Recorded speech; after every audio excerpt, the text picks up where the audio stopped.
Já pensou em um artefato falso tão perfeito que enganou o Louvre? Essa é a história da tiara de Saint-Tafernes, que por um tempo foi o orgulho do museu. Em 1896, o Louvre pagou uma fortuna acreditando ter adquirido uma relíquia grega do século III a.C., um tesouro para superar rivais como o Museu Britânico. Mas a verdade era muito mais intrigante. A tiara era uma invenção moderna, admirada por especialistas que jamais suspeitaram do engano. O choque abalou o mundo da arte, revelando não só uma fraude, mas também a vaidade e a pressa de uma instituição poderosa. Por trás da peça, um thriller de competição, um artesão genial e especialistas teimosos. Hoje, vamos revelar 10 curiosidades surpreendentes sobre essa fraude monumental.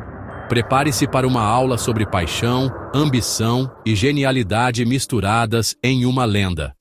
Vamos desvendar os segredos desse objeto de ouro e vergonha. No final do século XIX, a Europa era palco de uma intensa competição cultural.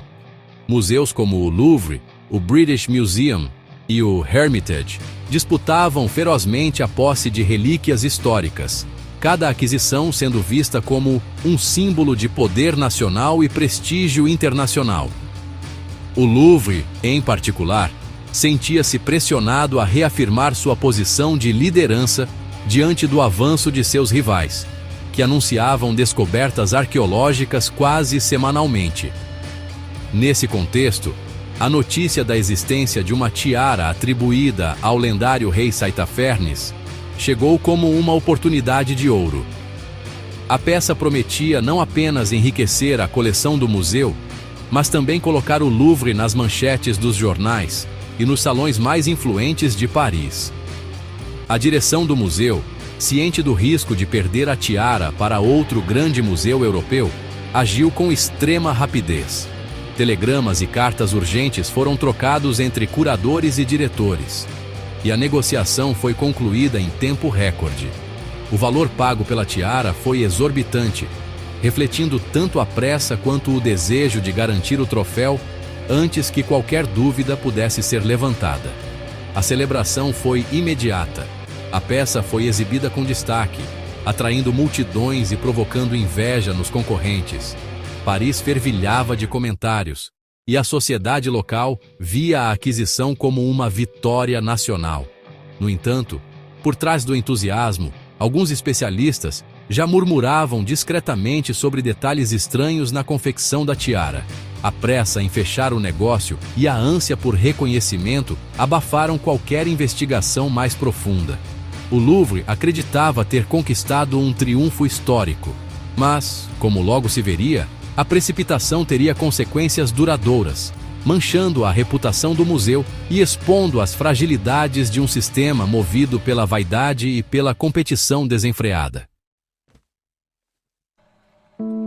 A tiara foi apresentada ao mundo como um presente magnífico do lendário rei cita Saint-Tafernes ao povo de Olbia, uma antiga colônia grega às margens do Mar Negro.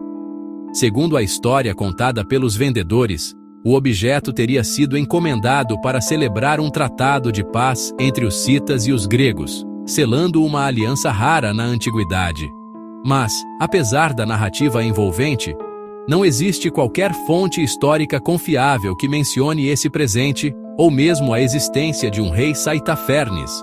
O mistério só aumentava. Por que criar uma peça tão elaborada e atribuí-la a um personagem obscuro? Alguns acreditam que a motivação era simples: conquistar prestígio e fortuna ao enganar museus ávidos por relíquias espetaculares. Curiosamente, a tiara trazia inscrições e cenas que misturavam estilos gregos e citas, o que despertou suspeitas entre alguns especialistas atentos. Ainda assim, a peça fascinou o público e a imprensa, tornando-se rapidamente um dos maiores tesouros do Louvre, até que a verdade começasse a emergir das sombras. O verdadeiro criador da tiara era Israel Rouchomovsky, um ourives talentoso nascido em Odessa, na Ucrânia. Desde jovem, Rouchomovsky demonstrava uma habilidade extraordinária para trabalhar metais preciosos, criando peças que encantavam até os mais exigentes.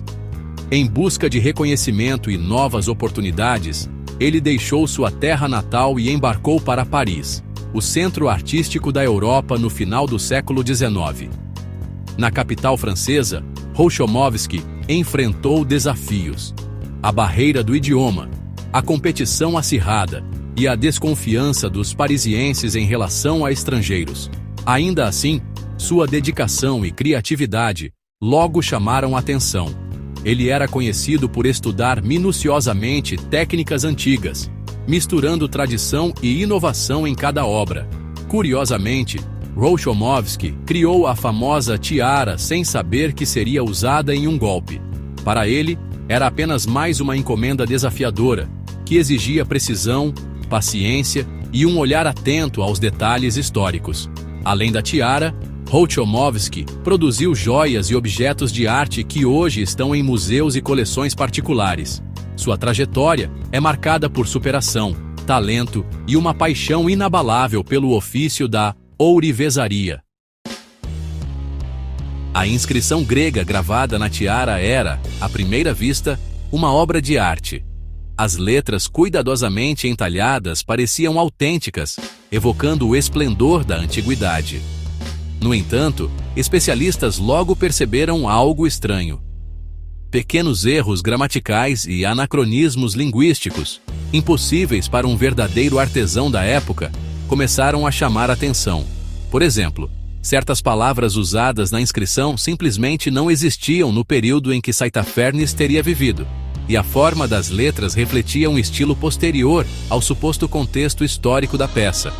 Curiosamente, o falsificador tentou imitar fórmulas tradicionais de dedicatórias gregas, mas acabou misturando dialetos e cometendo deslizes que só estudiosos experientes poderiam notar. Esses detalhes, quase invisíveis ao público comum, foram cruciais para desmascarar a fraude. A descoberta da inscrição defeituosa não só expôs a tiara como uma falsificação, mas também se tornou um exemplo clássico de como o conhecimento histórico e linguístico pode desvendar até as mais engenhosas tentativas de enganar a história.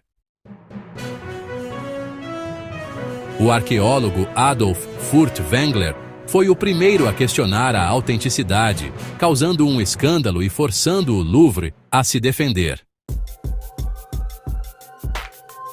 Pressionado, Rouchomovsky foi a Paris, confessou e até recriou parte da tiara diante de especialistas incrédulos. Mesmo com a confissão, o museu relutou em admitir o erro, até que a pressão pública se tornou insustentável. Hoje, a tiara falsa é mais famosa do que seria se fosse autêntica, estudada como exemplo clássico de falsificação. O desejo por prestígio levou o Louvre a um erro colossal, uma lição para a arqueologia moderna.